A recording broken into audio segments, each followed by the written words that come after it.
হে বেটা সাহেব, তুই কিসের রোমবার মন্ত্রী হইছিস রে? ঠিক আছে। হাদি ভাইরে একজন সন্ত্রাসী খুন করছে, আজকে 1 মাস হয়ে গেছে।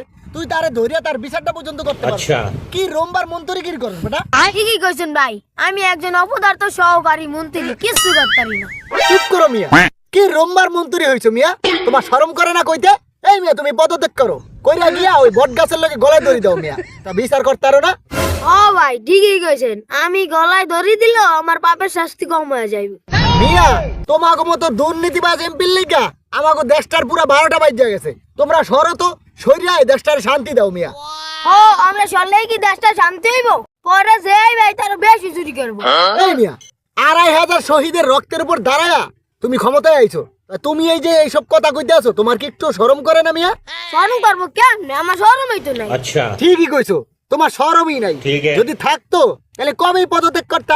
তোমার আমি আবারও কইতে আসি, পদত্যাগ করার আগে হাদিবের হত্যাকাণ্ডের বিচার করে দাও, নাহলে কিন্তু পাবলিক তোমার যেহানে পাইবো হ্যানে পাড়ায় মেরিয়া লেবো। কয়ে দিলাম কথাটা মনে রেখ।